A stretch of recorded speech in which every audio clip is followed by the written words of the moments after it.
vamos a iniciar nuestra mesa con las periodistas, y si podemos irlas incorporando, Cristian, te lo agradezco muchísimo, con las queridas periodistas, y vamos a abordar algunos temas que nos parecen de gran importancia. Y bueno, Recording in progress. Sabemos, nada más antes de darles la bienvenida, que Luisa, bueno, ya tiene una gran noticia. Le mandamos un abrazo y una enorme felicitación desde aquí.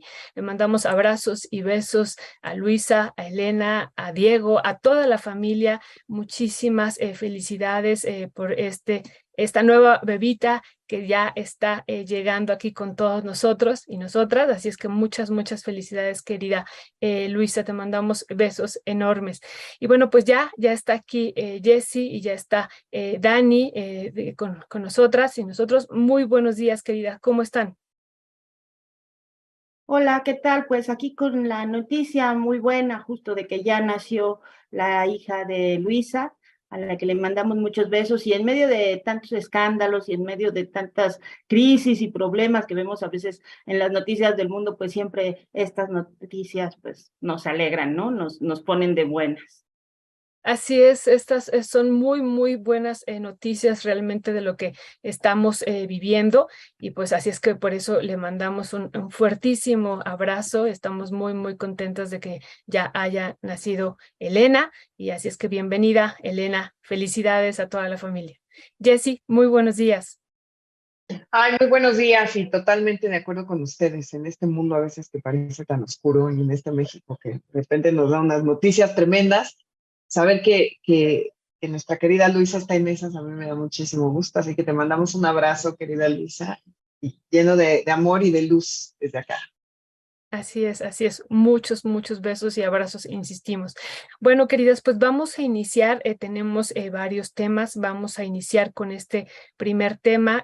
Dani, esto que hemos vivido en el Estado de México el fin de semana pasada, este cónclave morenista y los retos que tiene Delfina Gómez en el Estado de México. Vamos a iniciar con este tema. ¿Cuál es tu valoración, querida Dani, y sobre todo en esta semana que hemos visto también pues mucho movimiento, ¿no? Primero el lunes nos enteramos de esta decisión de Marcelo Ebrard, luego de la cena que hubo, o del café, porque dijo así López Obrador, fuimos a un café, ¿no? Bueno, del café, cena que hubo, que cada quien pagó, y de toda la cascada, que también ese es otro tema, pero que si lo podemos también ir tejiendo, de propuestas, primero la renuncia de Marcelo Ebrard y de propuesta de renuncia. ¿Cuál es tu valoración, querida Dani, sobre esto? Gracias, Violeta. Pues mira, tristemente para Jessica, que desde hace meses está diciendo por qué adelantamos tanto los temas electorales, ¿no? Cuando hay otros temas tan importantes, pues esto ya inició formalmente esta semana. No ha habido más noticias, bueno, sí ha habido otras, tristemente, de las que vamos a hablar, pero digamos, hemos estado empapados desde el domingo de temas políticos, uno tras otro. Todos los días estamos esperando a ver cuál es el paso siguiente, porque es una elección que es muy importante, o sea, tan importante quizá como la de 2018, para todos los que estábamos pensando o esperando algún cambio en las políticas que habían estado dominando en México los últimos 40 años. Porque implica la sucesión o la continuación o la extensión de un proyecto distinto al que habíamos estado viendo. Y pues como ya lo habíamos platicado ampliamente, pues no había o no hay, o sea, entre los posibles aspirantes, un candidato que tenga el peso, digamos, el arraigo con la población, y además como un proyecto político tan claro como lo tiene el actual presidente. Entonces, sí es un tema que ocupa mucho la sucesión, y el quién va a ser el candidato, la candidata, a presidente para pues ya lo que queda. O sea, estamos ya nada. O sea, ayer hablaba con Andy, estamos dices, ¿cómo pasaron 6 meses? ¿Cómo es que estamos en junio? ¿No? Entonces, pues toca hablar de esto, toca analizar lo que pasó, porque a partir de las elecciones del domingo, esto, digamos, la carrera formal ya empezó, aunque informalmente, pues ya sabíamos que estaban en campaña, todos en pre-campaña. Yo estuve en el Istmo hace 2 semanas y me encontraba publicidad de los tres, de los tres principales precandidatos de Morena, pues en taxis, y yo decía, pues, ¿y qué saben aquí en el Istmo, no? En Juchitán, ¿qué saben de Marcelo Ebrard, de Claudia Sheinbaum, de Adán Augusto? Bueno, de Adán Augusto yo hubiera pensado que más por el tema regional, ¿no? Pero ya estaban inundados ahí, ¿no? Y entonces, pues esto ya lo arranca formalmente. Entonces, ¿qué hay que decir? Porque he visto también que han tenido varias mesas de análisis de los resultados electorales, entonces no me quiero detener mucho en eso, porque creo que ya se ha hecho un análisis muy amplio aquí en Momentum.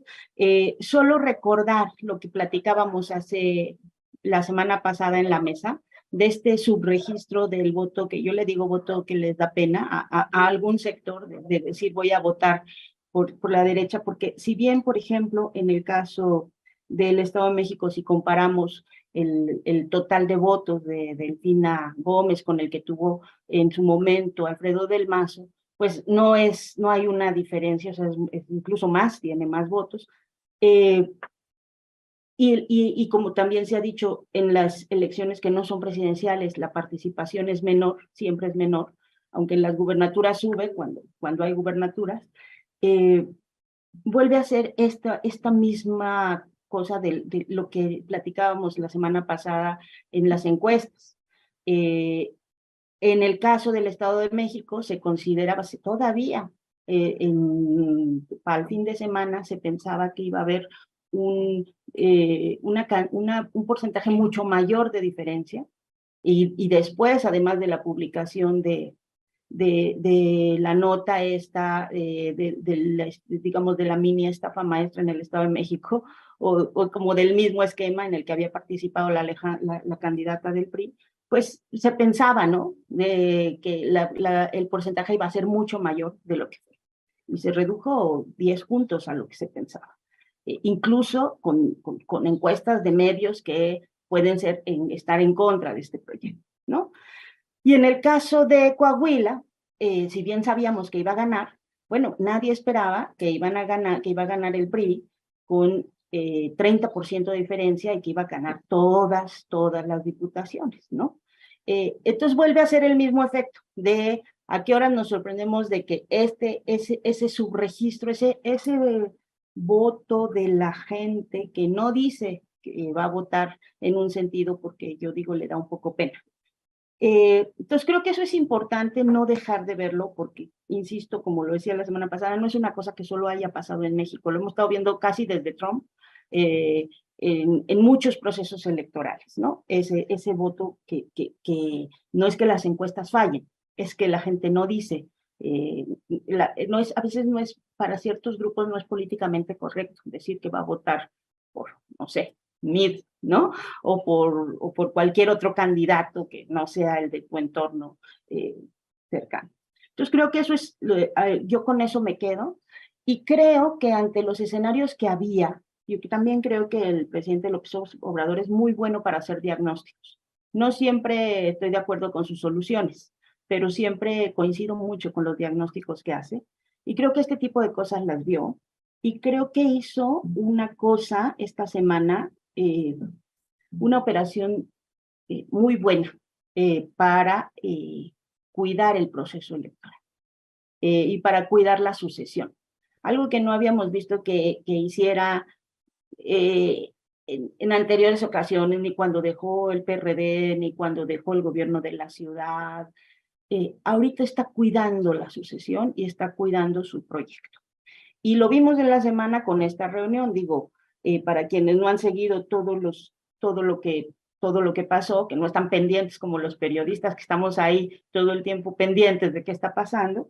Bueno, pues el canciller Marcelo Ebrard, todavía canciller, anunció que iba a hacer una conferencia por algún motivo que pues ya cada quien puede sacar sus conclusiones. Hubo había toda había como en la percepción pública la idea de que podía renunciar, incluso ser candidato de otro partido, etcétera. No sé por qué todos veían a Marcelo Ebrard como fuera de esta contienda, Y entonces anuncia que va a hacer una conferencia, luego la pospone porque dice él que le pidieron del partido que la pospusiera porque iba a haber este café con el presidente. Se reúne el presidente con todos y establecen una forma de sucesión que por lo visto está dejando contentos a todos. Incluso yo vi a Fernández Noroña también diciendo que se va a sumar a esta comisión que se creó. ¿Qué es lo que hasta ahorita sabemos? Porque igual, se supone que hasta el domingo vamos a saber cuáles son las reglas de Morena para el proceso de selección del candidato, pero pues ya hay, los reporteros han estado haciendo su trabajo y entonces ya hay información de lo que les propuso el presidente en esa cena, que es básicamente pues renunciar todos antes de que inicie la contienda. Ahorita les voy a enseñar a esa foto que les pedí que pasaran porque me parece bien importante, nomás quiero mencionar cuáles son estas otras cosas, que va a ser solo una encuesta, y que va a haber consenso para esa encuesta y que los otros candidatos, los que no estén en primer lugar, van a ser coordinadores del Senado, coordinadores de la Cámara y el otro va a estar en el gabinete y que va a haber esta comisión de... Pero yo a mí me llamó mucho la atención de ese día estas fotos que les estoy pasando porque creo que nos muestran muy bien nuestro presente y nuestro futuro y por qué los precandidatos no emocionan tanto y no tienen ese arraigo. Tenemos al presidente del país, sale con su sombrilla, con su paraguas frente a la lluvia, él cargándola, y tenemos a los distintos aspirantes, creo que solo Adán Augusto, ¿no? Que salen con alguna persona que alguien contrató para, y además los 3 casos mujeres, yo me imagino que fue algún servicio de decano, no lo sé, o sea, no sé por qué pusieron a las mujeres ahí a cargarle su sombrilla a los demás aspirantes. Y creo que ese es parte del problema y del diagnóstico que puede estar viendo el presidente, que pueden tener muchas habilidades todos los precandidatos de la precandidata. O sea, nadie, yo creo que pues cada quien tendrá ahí su corazón con alguien y pueden tener muchas habilidades, pero esta falta de arraigo entre la gente, esta falta de cercanía con la gente, es lo que hace que pueda complicarse que podría complicarle el proceso electoral a Morena, que ya sé que muchos piensan que la tiene súper fácil, pero no estaba tan fácil. Y creo que el presidente, midiendo esto, decidió meterse, lo que es, yo nunca lo había visto que se metiera así, ¿no? A cuidar la sucesión. Y pues ahí estamos, en esa estamos. Pues muy interesante lo que nos dices, Dani. Por un lado, esta operación que hizo el presidente el día lunes, que nos sorprendió a todos, ¿no? Y nos sorprendió también esto que dices, que saliera de Palacio Nacional en medio de la lluvia, cargando su paraguas él solo, y bueno, pues caminando, insistimos, en medio de una lluvia que fue y también intensa por allá el día lunes. Entonces, eso nos sorprendió. Y nos sorprendió también que Marcelo pues hubiera hecho este anuncio de que no iba a dar a conocer pues lo que había ya acordado y después conocer todo esto. Pero ¿qué tanto tú crees, consideras aquí, querida Jessie, que también tiene que ver con el resultado que hubo en Coahuila, ¿no? Esta situación de llamado de unidad y de ver cómo se va a nombrar o cómo se va a nombrar sí, al candidato o a la candidata de Morena. Eso por un lado. Y lo otro también que nos pone aquí Dani, en verdad muy interesante este análisis que haces, Dani, pues dice mucho, ¿no? Que las mujeres vayan protegiendo a los candidatos y solo sea el presidente de la República el que va cargando su paraguas. ¿Qué decir sobre estos temas y tu balance que harías ya postelectoral del Estado de México y Coahuila, Jessie? Pues miren, déjenme decirles, y lo digo no a manera de cebollazo, como dicen, pero creo que ahorita que Dani estaba describiendo esto, yo no podría más que coincidir con ella. O sea, ahora sí que Dani, coincidí contigo en todas las palabras que utilizaste, porque efectivamente yo también cuando vi como esos jeques caminando con su asistente de paraguas, no pude dejar de acordarme de cómo se volvió hace poquito otra vez viral algo que pasó con Novak Djokovic, el tenista serbio, ¿no? Que hay una lluvia, ¿no? En un momento de un partido Entonces llega estos ball boy, que son los atrapapelotas del tenis, entonces le ponen la sombrilla en el paraguas a Djokovic, entonces Djokovic lo voltea a ver, le dice, a ver, cálmate, se regresa, digamos, lo invita a sentarse en su banca y le da hasta un refresco y es Djokovic el que toma el paraguas, ¿no? Pareciera un signo, algo muy trivial, pero te deja ver el tipo de carácter de las personas, ¿no? Y entonces yo también cuando vi que todo saliendo, yo lo que le dije a mi marido fue, bueno, y que ellos tienen que usar las dos manos, ¿por qué? Porque tienen que ver su celular y es más importante el celular que refugiarse de la lluvia.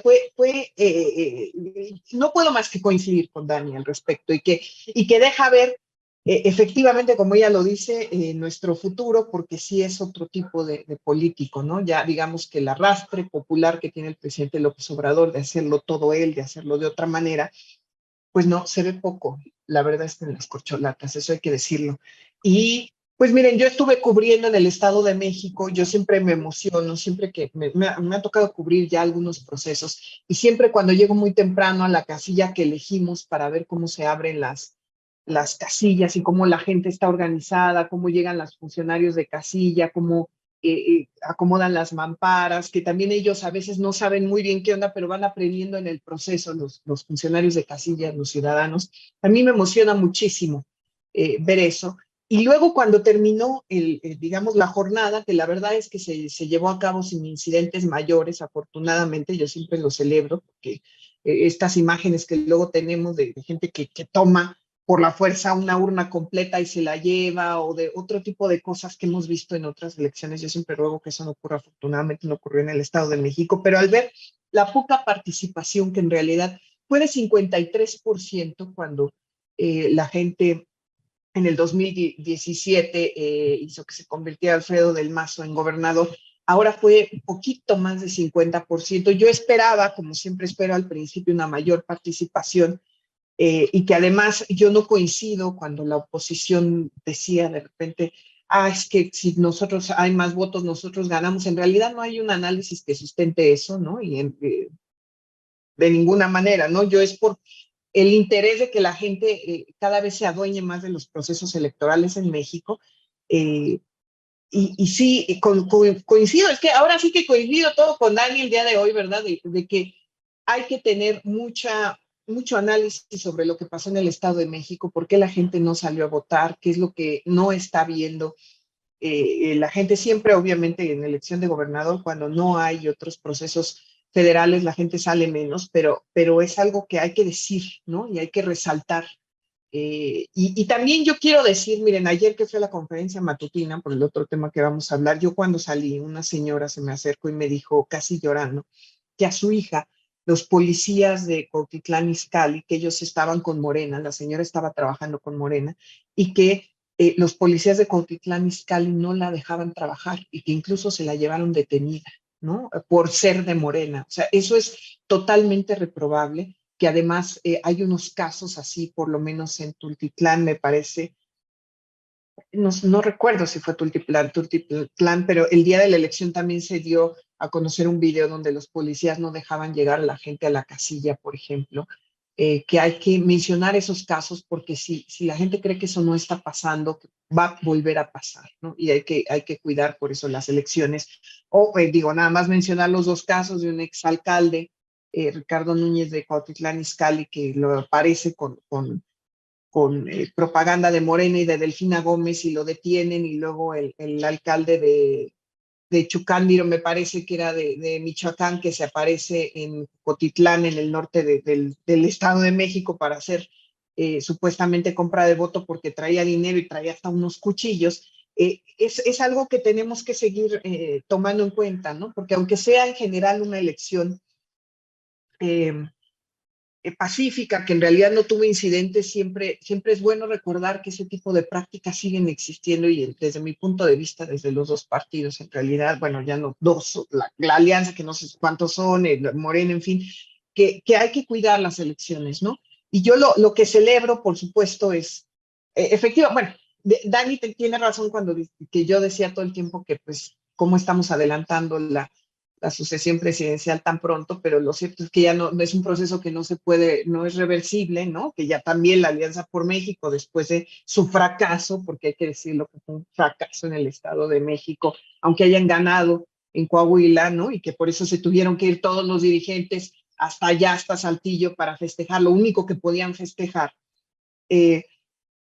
Pues que ya en realidad vamos a estar metidos de pleno en la elección. A mí no me gusta porque siento y creo que por eso celebro que al final se haya tomado la decisión de que tengan que, bueno, ya lo van a decir el domingo, pero por lo que veo, como dice Dani, es algo que ya acordaron, que tengan que dejar sus cargos todos los precandidatos, los que quieran hacerlo, porque si no, sí están metidos más en la elección que en el gobierno federal. Eso es cierto, eso es real, que están más preocupados por ir a sus giras, aunque digan que es de fin de semana, que estar viendo los problemas que la gente merece que revisen todos los días los funcionarios públicos, en lugar de estar pensando en su futuro político, ¿no? Entonces, pues habrá que ver qué pasa, ¿no? Por supuesto, si ya está mi querida amiga, y lo digo totalmente irónicamente, Sandra Cuevas ya también tiene el interés de que haya que ella quiere ser incluso secretaria de Seguridad Pública de la Ciudad de México. Si la oposición gana, pues es ya casi como el banderazo de todos y ya está, ella dice, por Dios, todo el mundo puede decir algo, que quiere ser candidato o aspira a otro para lo que sigue, ¿no? Pero totalmente de acuerdo con Dani, solo quería decir este contexto y que la elección afortunadamente se llevó a cabo sin todos los problemas que de los dos lados se auguraban, distintos por supuesto, ¿no? Muchas gracias, Jessy. Este día, muy interesante lo que dices y ahorita lo vamos a tejer con esto que acaba de salir hoy día en La Rayuela, que nos ha llamado mucho la atención, que dice, cuidado, el próximo domingo Morena pondrá la primera piedra, gracias Leo, de su construcción o el primer clavo de su tumba. Eso nos parece pues muy también revelador, querida Dani. Y el día de ayer, bueno, ya después de que conocimos la renuncia de Marcelo Ebrard el día martes, pero bueno, el día de ayer empezamos a ver una cascada de propuestas de renuncia ya de varios actores políticos y que también me parece que se tejen con esto que tú estabas comentando, Dani, en torno a que pues varios de ellos pues saben que no van a quedar como candidatos o la candidata probablemente, pero van a tener alguna posibilidad de llegar a la Cámara de Diputados o al Senado o también alguna parte del gabinete, ¿no? Y vimos, ya está compartiéndonos aquí nuestro querido Leo, pues que Monreal, Manuel Velasco Cuello, Noroña, y bueno, Claudia Sheinbaum dijo, voy a esperar, pero una cascada de propuestas ya para renunciar, querida Dani. ¿Cuál sería tu valoración sobre este tema? Mira, Violeta, yo creo que es muy sano, ya, porque justo lo estábamos viendo, ya, y ya era, y era insostenible, pues, o sea, que estén en esta dinámica de decir, me voy a separar del cargo para hacer mi precampaña, es muy sano. Y es muy sano en general todo esto. ¿Qué permite? ¿Qué hizo? O sea, porque la verdad es que la intervención del presidente no podía ser más oportuna, porque sí, los equipos de ambos, bueno, de todos los candidatos, pero sobre todo de Claudia Sheinbaum y de Marcelo Ebrard, bueno, se estaban ya dando hasta con la cubeta y bueno, que estamos muy acostumbrados a leer los mensajes en los medios de comunicación, pues veías, ¿no? Los mensajes de unos del otro, las caricaturas de unos, o sea, dices, lo que hace López Obrador es ponerlos a todos en un nivel de vamos a trabajar en conjunto para que esto salga. Y si uno es presidente, pues el otro va a estar garantizado que los otros también tengan un espacio de decisión de poder, sobre todo después de este análisis que nos decía el lunes Federico Anaya que hacía en el sentido de que pues ya no es posible tener mayorías absolutas en la Cámara a partir de los resultados electorales y esta necesidad que van a tener siempre cualquier partido de ir tejiendo alianzas con otros, pues hace estratégica la operación política en el Senado y en la Cámara, ¿no? Entonces, el hecho de que los ponga a jugar en ese como a hacer equipo, hacer ahora, cuando lo que vemos es como que había una guerra y así muy fuerte de estarse metiendo el pie y de estarse lanzando señales, pues creo que es muy importante. Y creo que a todos también nos da mucha tranquilidad, porque todos estamos un poco cansados de tanta peleadera entre los políticos, y más de los que están, se supone, del mismo lado, ¿no? Entonces, creo que esa es una cosa buena. Por ahí les mandé otra imagen que salió justo 2 días antes, porque a mí estas cosas de los detalles, a mí me gusta hacer perfiles, ¿no? Entonces, los detalles, esta es la otra, ¿no? Que salió publicada creo que en Reforma, y que era esto, ¿no? El festejo de Marcelo, de la esposa del cumpleaños de Marcelo Ebrard, con el pastel, pues que no solo salió público y en Reforma, sino que con el pastel, con la cara de Marcelo Ebrard. O sea, yo no sé, pero si a mí mi esposo me regala un pastel con su cara, bueno, no sé, Jess, que estás casado, yo no sé qué pensarías que te pongan un pastel con la cara de tu esposo. O sea, no sé, creo que ese tipo de detalles nos van pintando personajes que, insisto, pueden ser muy hábiles en lo que hacen. Yo creo que Brad ha sido muy importante en tener o mantener la buena imagen de México hacia el exterior y tener hilos finos, a pesar de que luego el presidente dice cosas que diplomáticamente serían inaceptables en muchos lugares, en Estados Unidos también. Bueno, ha tenido esa habilidad de ir, ¿no? Tejiendo, y fue muy hábil también con el tema de las vacunas para conseguirlos. También creo que cada uno tiene sus pros y sus contras, y podríamos tener aquí una mesa para analizarlos. Pero esos detalles nos van pintando ciertas formas de entender el mundo. Que uno no agarre su paraguas, que uno le regale a la esposa, o que tenga su pastel con su carita de candidato. Entonces, bueno, hasta en qué lo vamos a ver con tal de hacer campaña, ¿no? Entonces, y esa es una de las cosas que yo decía el día que, con lo de Delfina, ya con eso cierro. A mí me pareció muy simbólico, independientemente de los votos y los retos que va a tener Delfina Gómez para gobernar un estado como el Estado de México, que es quizá la rifa del tigre, lo más difícil en términos de seguridad, en términos de gobernanza, en términos de todo lo que quieran. El Estado de México es una de las entidades más difíciles de gobernar.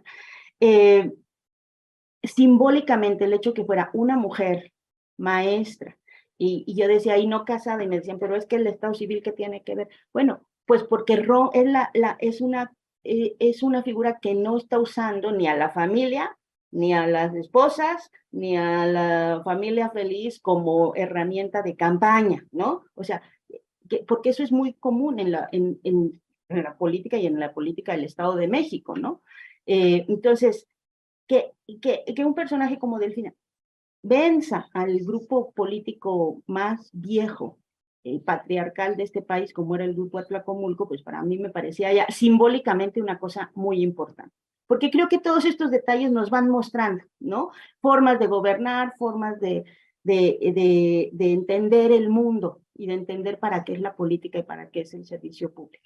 Y ya ahí me quedo con esta parte, el pastel, que dije, bueno, se pintan solitos, no, uno no los tiene que definir, ¿no? Sí, ya ahorita nos comentará Jessy qué opina de esto, pero hay algunos comentarios. Magdalena González, las formas son fondos, señala ella. Las corcho y las divide ahí. Latas siguen teniendo esa mentalidad burguesa. Después no se quejen que el pueblo no los quiere. Y bueno, es ese comentario y otros comentarios que también hay en torno a la aparición de la figura del pastel, del pastel de la esposa de Marcelo Ebrard, pero también de la aparición permanente en los eventos de Marcelo Ebrard de la esposa, de su esposa, ¿no? Que también ese es otro tema que nos ha llamado la atención. ¿Cuál sería tu valoración, querida Jessy, de esto que decía Dani, antes de pasar a este tema que ha ocurrido en Nuevo Laredo, esta matanza por parte de los militares de estos civiles, esta ejecución extrajudicial? Si quieres iniciar primero o concluir con este tema, y luego pasamos al siguiente tema, querida Jessy. No, pues nada más decir, digo, solo en el caso del pastel, por donde se ve que fue el evento, quizá no lo compró Marcelo, ¿verdad? ¿No?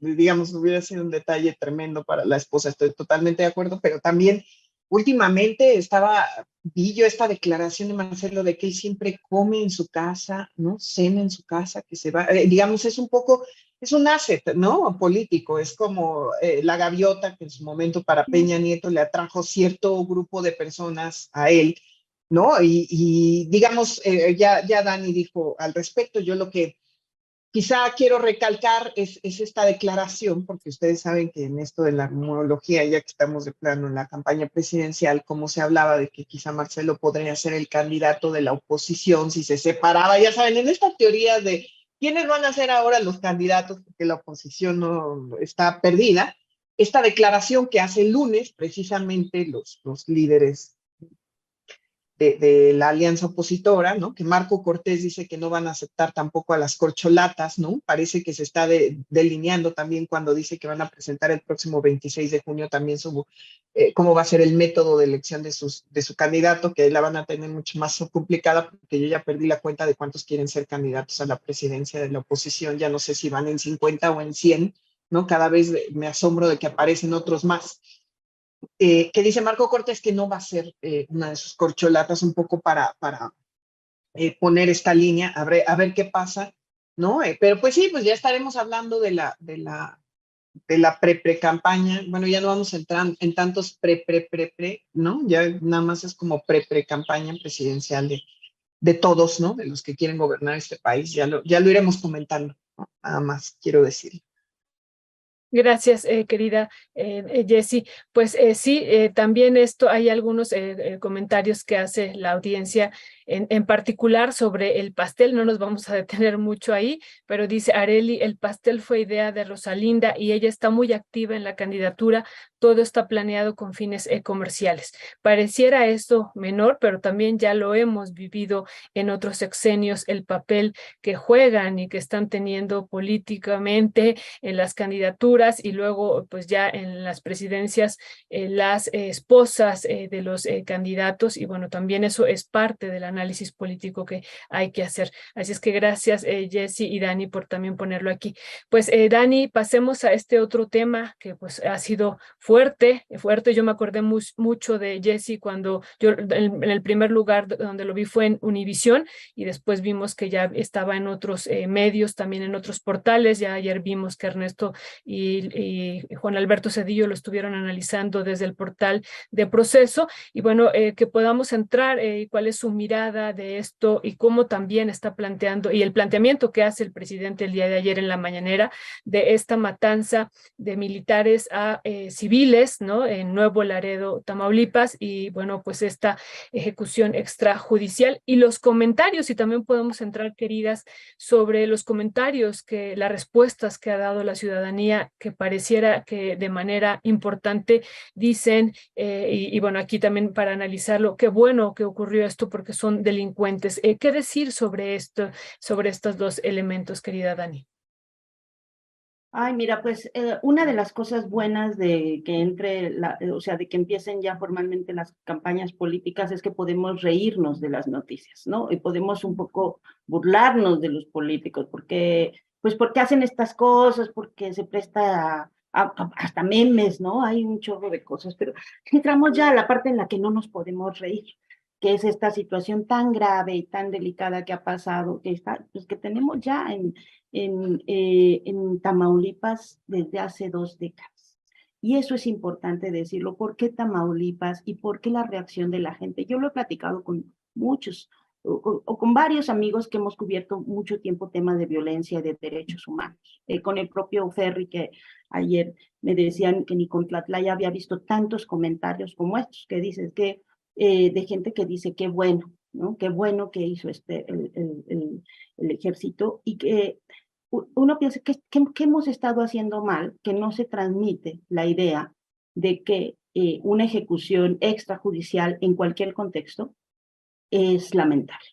O sea, siempre va a ser lamentable.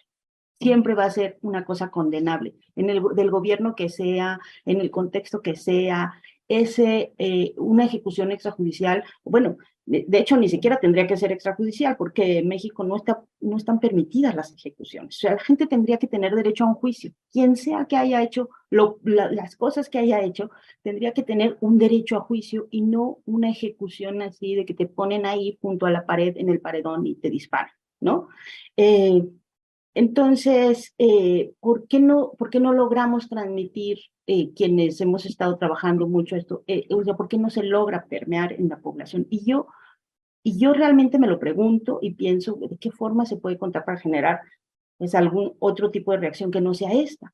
¿Por qué en Tamaulipas la gente está tan de acuerdo con el gobierno? Digo, con el gobierno, con el ejército. Porque sí, o sea, eso es real. Y yo recordé yo he ido a Tamaulipas en los últimos años, quizá 3 veces o 4, y digamos en los últimos 10 años, desde de la matanza de migrantes en 2010, y en distintas ocasiones las experiencias han sido tan terroríficas. Ya la primera vez que fuimos, que todavía no iba casi nadie, casi ningún periodista, y que era la zona de silencio absoluta, es lo que recuerdo que en San Fernando nos tuvieron que encerrar en el hotel, ¿no? O sea, nos tuvieron que echar llave, porque no había hoteles abiertos. Entonces hubo una persona que contactó a otra que tenía un hotel cerrado, obviamente no abierto al público, pero que lo tenía, y que entonces dijo, bueno, les abro un cuarto. Nos abrieron un cuarto para que nos quedáramos y nos echaron llave. Y fue una de las noches más terroríficas que hemos tenido en nuestra vida. Luego cuando entramos también a Nuevo Laredo, o luego que tuvimos que quedarnos en casa de unas personas que acababan o sea, todavía tenían los hoyos de los balazos de la noche anterior, donde nos quedamos. O sea, todas las experiencias han sido realmente terribles. Y una vez, ayer lo platicaba con Duilio Rodríguez, porque fuimos a hacer un trabajo que se llamó así, Tamaulipas, una década sin Estado. Y fui con José Ignacio de Alba y con Duilio Rodríguez, y Duilio tomaba fotos, ¿no? El calibraje de algunas balas, y nos empezaron a seguir. O sea, primero un grupo le llegó por atrás a él, le puso el susto de la vida para preguntarle y para decir que nos fuéramos. Y al pueblo que nos movíamos, porque íbamos en auto, nos iban siguiendo, ¿no? Y justamente cuando nos detuvo el ejército, porque Duilio estaba haciendo un trabajo estupendo, que ojalá lo vean, se llama así el especial Tamaulipas, una década sin Estado, que estaba tomando fotos de cómo estaban las casas vacías, baleadas, 10 años después de cuando se había quedado parado el Google, la maquinita esta de Google que te muestra cómo son los lugares, y que se había quedado ya ahí en el tiempo parado, ¿no? Entonces, cómo estaba la casa hace 10 años y cómo estaba la casa ahora. Estaba haciendo esas fotos de las casas. Nos para el ejército, hay un intercambio, porque pues querían que borrara fotos, él no quiso borrar fotos, pero ya una vez que nos identificamos como periodistas, que comprobaron que éramos periodistas, dijeron, bueno, váyanse, ¿no? Pero el hecho de que nos detuviera el ejército, como decía Duilio, pues nos salvó, porque los que nos iban siguiendo dejaron de seguir. Entonces, cuando uno tiene estas experiencias, entiendes por qué en Tamaulipas puede haber mucha gente que después de 2 décadas de cosas atroces, o sea, en el país hemos vivido cosas muy fuertes en todos lados, pero lo que ha pasado en Tamaulipas es atroz, o sea, a veces es inenarrable, ¿no? Y frente a eso, pues lo único que te queda es aferrarte. Me acuerdo en un momento se aferraban a Dios, ¿no? En algún momento San Fernando era todo Dios, y de pronto tienes pues estas cosas del ejército. Entonces creo que es un tema que, como bien decía Juan Alberto Cedillo, no se puede ver como en buenos y malos, ¿no? Es un tema, Tamaulipas, que hay que ver en todas las dimensiones que tiene, un lugar que hay que recordar de dónde empezó.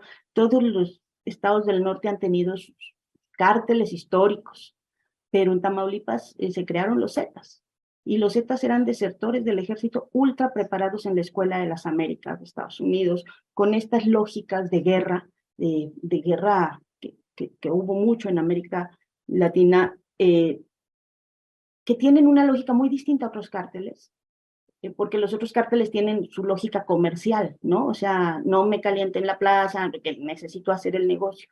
Y los Zetas lo que tenían era esta lógica de vamos a arrasar primero generamos terror en la población y luego para controlar el territorio, ¿no?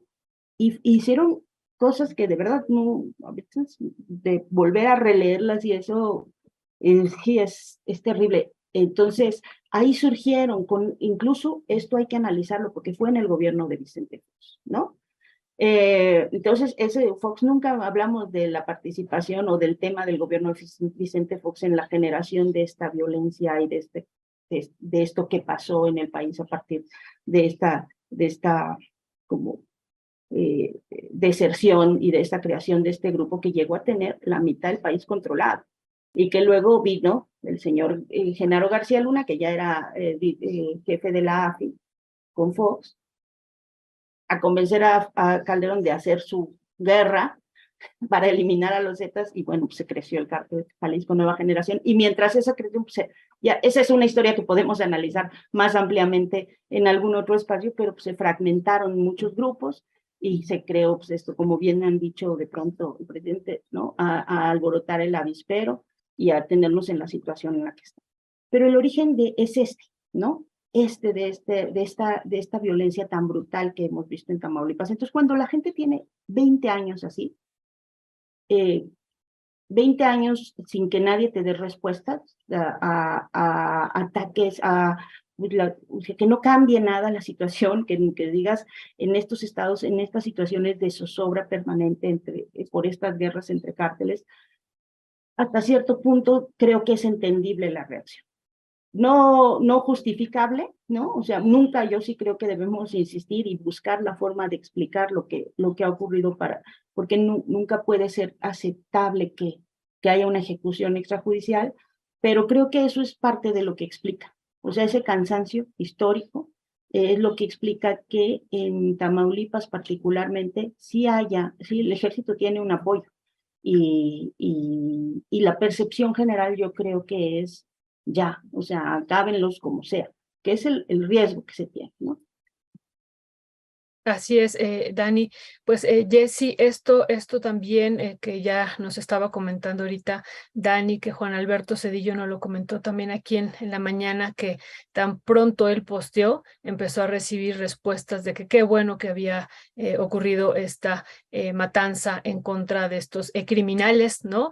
Así era la respuesta, decía ayer Juan Alberto Cedillo que había recibido varias respuestas en este sentido. Y bueno, ¿cuál sería tu valoración? Y también otro tema importante que vimos en el video es la modificación de la escena del crimen, ¿no? O sea, y bueno, pues eso también es algo que me parece que hay que analizar y tratar de cómo sacan las armas del auto y luego se las ponen, ¿no? Entonces, eso también si nos puedes comentar. Y la respuesta que da tanto el presidente ayer, como lo decíamos hace un momento, y el ejército, querida Jessy, ¿cuál sería tu valoración? Mire, la verdad es que sí, el video creo que ha causado tanto revuelo porque desgraciadamente es demoledor, ¿no? O sea, son 80 minutos donde se ve básicamente como, no solamente como lo que ocurre después de una persecución, ¿no? Este impacto terrible y cómo lo que hacen los militares, esto de que los sacan a rastras a los sicarios, los ponen junto a un muro, lo voy a describir rápidamente, después uno de ellos le ordena a otro que que dispare hacia donde están ellos, aunque la cámara no alcanza a dilucidar si por uno de esos balazos se caen. Luego se ve cómo empiezan a disparar a la maleza, pero uno de ellos, incluso sin resguardarse del todo, si lo revisan, ¿no? Como en realidad, como si no hubiera un enfrentamiento, y después otro les tira, uno intenta levantarse, uno de los hombres, o sea, es muy fuerte y se ve cuando uno de los soldados le da, digamos, ese armamento que traían, se los acerca, digamos. O sea, es demoledor. Por eso creo que la mejor reacción que pudo haber habido es la que tuvo el presidente Andrés Manuel López Obrador, de decir, sí, estamos viendo, al parecer sí fue un ajusticiamiento y esto no puede dejarse pasar. Y sé que mucha gente, incluso yo ayer, porque yo iba a preguntarle, afortunadamente, compañero Páramo de Imagen le preguntó en la conferencia matutina, porque sí fue un video que primero tuvo Univisión y ya después, poquitas horas después, salió en El País, salió en otros medios, pero los primeros que lo tuvieron fue Gerardo Reyes, nuestro colega de Investiga, y además que hace todo un análisis, les dio tiempo de hacer, porque lo tuvieron desde antes de revisar minuto por minuto este video y de todas las implicaciones que había y de ir al lugar. Y justo cuando yo estaba sentada ahí en la conferencia matutina, que al final no me dio la palabra el señor presidente, pero me decía uno de los colegas que estaba sentado junto a mí, que era lo mejor que les había podido pasar a los militares hacer eso, porque los atacan y porque un civil no es alguien que trae una AR-15, ¿no? Que no trae un calibre 50 en una camioneta, ¿no? Y que a él le indignaba lo que pasaba contra los militares, ¿no? Entonces yo le decía, a mí me indigna de los dos lados. Me indigna cuando los sicarios hacen esto y también me indigna ver cosas tan evidentes de cómo actúan los militares. ¿Por qué? Porque es importante, me parece, sentar un precedente de que esto no puede ser la generalidad, como ha pasado en Tamaulipas, porque en este sexenio el ejército ha tenido mucho mayor rango de acción, está participando en muchísimas cosas y ahí como diría el clásico, ¿no? Un gran poder representa una gran responsabilidad. Y si el presidente López Obrador y los jefes dejan pasar, los jefes militares me refiero, dejan pasar una situación como esta, está comprobado, y yo sé que en el fondo quienes dicen esto sobre los sicarios lo saben, que cuando hay un ataque contra alguien que es un sicario de la delincuencia organizada, sea quien sea, Dani ya lo dijo que cualquiera merece un juicio, pero sea quien sea, eh, prácticamente se sienten ellos con la posibilidad de poder hacerlo contra quien guste,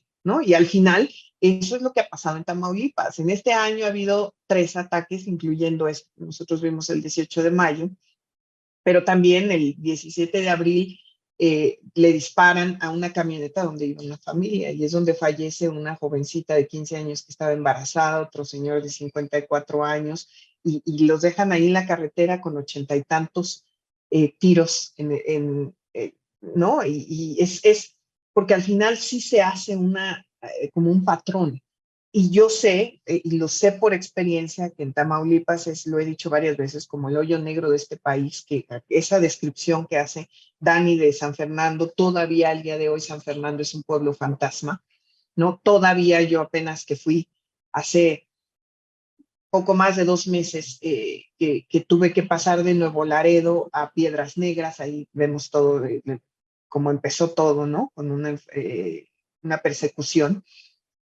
Yo no, a mí me dijeron, tú no te puedes ir por esa camioneta porque te vas a encontrar con los sicarios, sobre todo de Cártel del Noreste, y les van a quitar la camioneta, todo el equipo y todas las cámaras que traen. O sea, es un lugar terrible, Tamaulipas, y todos los que hemos ido a reportear ahí lo sabemos, el mismo Ernesto, como cuando ha querido hablar de reportear ahí a las desapariciones, los lugares donde desaparece la gente, pero precisamente por eso el mensaje del presidente López Obrador es poderoso, de se tiene que revisar y esto no se puede permitir, porque se permitió lo de Ayotzinapa, ¿no? Y lo volvió a repetir él, o sea, sin todavía tener claro, dejémoslo así, de qué fue lo que ocurrió y cómo los militares en Guerrero participaron en ello, está diciendo que eso no puede volver a ocurrir, porque si no vuelve a ocurrir y vuelve a ocurrir y vuelve a ocurrir. Ahora, lo importante es que ya la Fiscalía, por lo que tengo entendido, solicitó que los elementos de tropa que estuvieron ahí presentes, pues sean llamados a las autoridades civiles. Eso no pasa.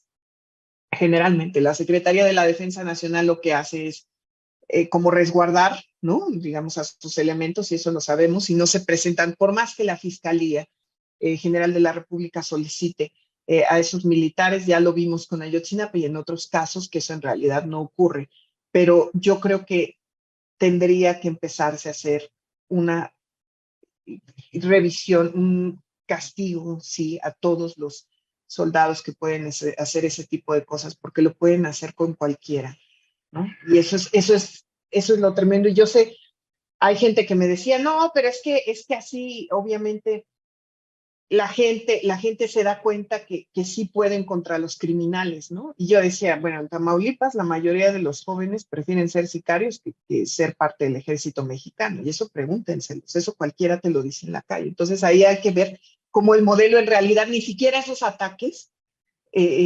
justifican que haya un cambio de mentalidad en la gente, no es de que, creo que yo solo una vez he escuchado que un jovencito me diga, yo quiero estar en el ejército mexicano para para matar sicarios, ¿no? En realidad es más bien al revés, que se quieren unir a los sicarios porque se dan cuenta que ellos pueden matar a los militares, y es lo que está pasando en realidad en algunos sectores de México, Michoacán, Tamaulipas, los lugares, Zacatecas, con los lugares de más violencia.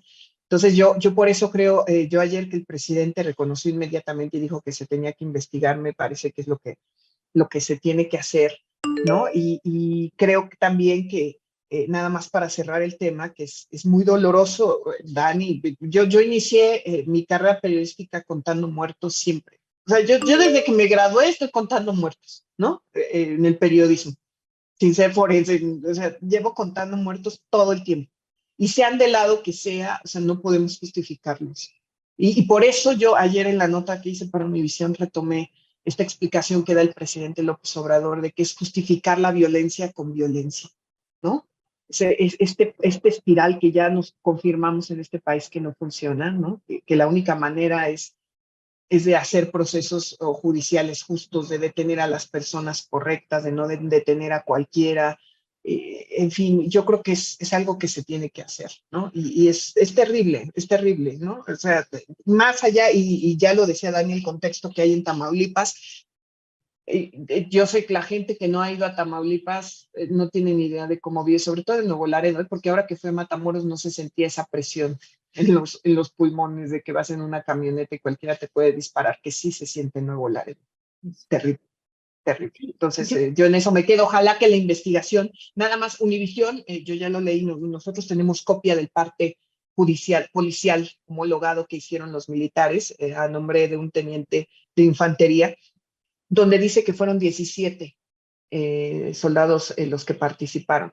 Ahí lo dice tal cual, hace toda una descripción que además acusan de que quienes mataron a los 5 hombres fueron sus propios compañeros en un fuego cruzado inexistente, es terrible. Pero bueno, dice que fueron 17 personas las que participaron por parte del ejército mexicano.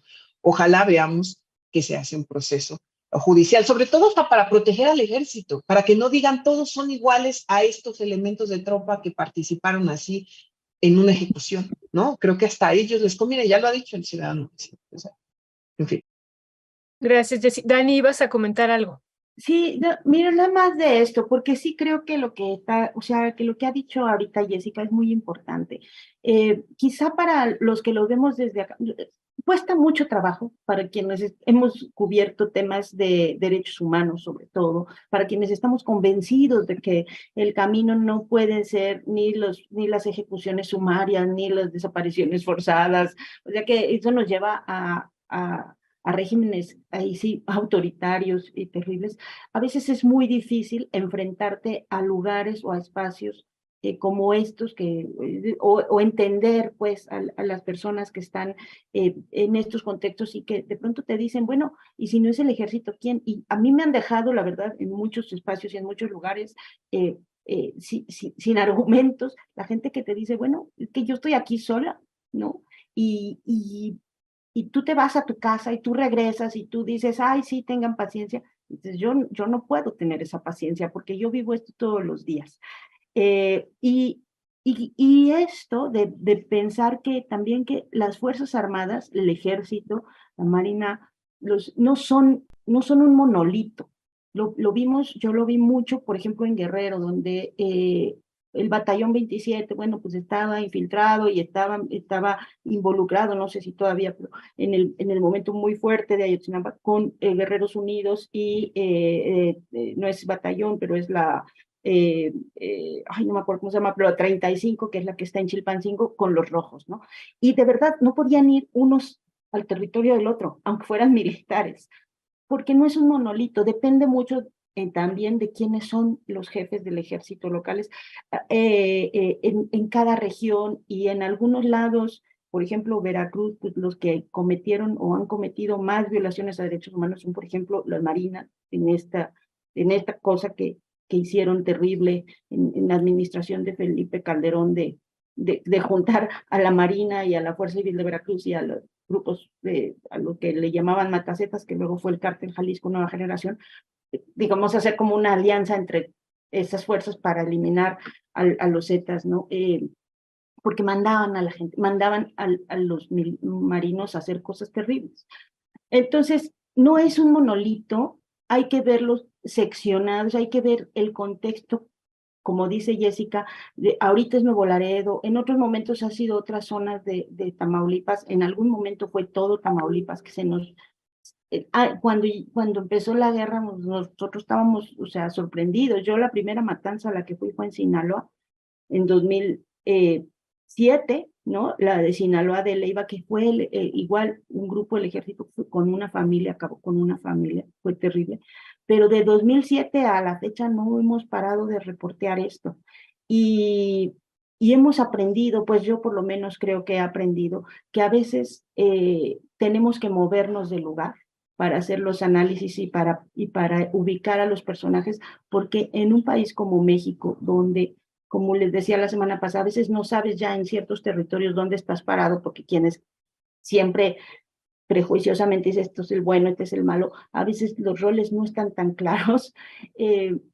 Entonces, lo que hay que irnos con mucho tiempo para tratar de no ver las cosas así como todos estos son buenos, todos estos son malos, no, no, el país está en una situación de muchas complejidades y algunas regiones de verdad han tenido tanto dolor, los que vivimos en la Ciudad de México no, ni de cerca estamos en lo que han vivido en algunas regiones. Y entonces hay que tratar de ubicar quiénes son los actores que están operando también localmente, que están teniendo un juego específico en una región para poder empezar a desgranar y a buscar soluciones, que eso es lo que al final yo creo que lo que todo el mundo espera y lo que todo el mundo quiere es que haya soluciones. Para mí, ya y con esto cierro, una cosa fundamental, sí tiene que ser que haya un proceso y que haya información sobre ese proceso y que no queden quien haya sido en impunidad y también que no queden en impunidad pues los que los dirigen, ¿no? Porque a veces son los jefes de un grupo específico el que está generando o el que permite estas cosas. Y ya como por último, pues que a quienes no hayan leído el libro de La Tropa de Dani Rea y de Pablo Ferri precisamente, pues lean, porque ahí encontrarán todas las entrevistas. Alguien me decía, es que no castiga nunca a los militares. Sí, sí se castiga. Todas las entrevistas las hicieron en unas cárceles militares, o sea, sí hay sanciones, pero a veces no hay información sobre esas sanciones. Y creo que esas cosas tendrían que darse a conocer y que la gente sepa, pues, qué pasó en este caso y cuál fue la sanción y cuál fue la consecuencia. Muchísimo. Totalmente. Y nada más, déjame una línea más, agrego, que además de eso, de lo que dice Dani, si fuera la solución matar a los sicarios así, eso ya Tamaulipas sería pacífico, porque hay que recordar todos los análisis que se hicieron en el Centro PRO, este análisis de licencia para matar, que no me acuerdo ahorita, seguro Dani, tú te acuerdas el nombre exacto, ¿no? De cómo la orden de los superiores durante los sexenios, por lo menos de Enrique Peña Nieto y otro cachito, el de Calderón, era disparar a matar. Si eso funcionara, pues ya estaríamos paz en todo el país, ¿no? Nada más. Así es, esta parte de mátenlos en caliente que viene pues de mucho tiempo atrás, como dices tú ahorita, querida Jessie. Pues hay varios comentarios, pues tenemos que cortar, también son las 11:11, qué barbaridad, cómo se pasa el tiempo. Luis Eduardo Ramírez señala, sin duda debe de respetarse el Estado de Derecho sin ejecuciones extrajudiciales, pero también pasa por el corruptísimo sistema judicial que los libera ya por renta mensual, que también ese es otro de los temas que también se ha estado abordando desde el día de ayer en varias redes sociales, en varios de los análisis. Pues les agradecemos muchísimo, queridas periodistas muy admiradas, Jessie y Dani, pues muchísimas gracias y nos estamos encontrando. Hay un tema que quedó pendiente que nos parece importantísimo, pero ya no nos da la vida porque ya está también en sala de espera nuestro querido compañero que vamos a tener una entrevista con él y entonces les ofrecemos una disculpa, pero hay que abordar este tema que ustedes han propuesto que nos parece fundamental, este golpe blando también que se está viviendo en contra de Gustavo Petro en Colombia. Ya lo estaremos también abordando la próxima semana con ustedes, queridas, si están de acuerdo. Claro que sí. Buen día a todos. Yo también ya se me hizo re tarde. Sí, Sí. sí, lo que pasa es que son temas bien complejos y bueno, pues sí, hay mucho que decir de estas cosas. A ver si a la otra semana hablamos de esto del golpe blando y de lo que estabas hablando también, Violeta, del tema de los océanos con con los incendios que están ahorita en Canadá y las imágenes estas tan impresionantes en Estados Unidos, de Nueva York a naranja. Y, digo, hay muchos temas de qué hablar importantes, pero pues no nos da la Toda vida, la vida. ¿no? Sí, sí, sí. Son complejos todos. Todos son complejos. Pues muchísimas gracias, les mandamos un abrazo y otra vez solicitamos a nuestra querida Luisa, ya somos tías y qué bueno por segunda ocasión y qué bueno, les mandamos un fuerte abrazo y un beso. Cuídense muchísimo. Gracias.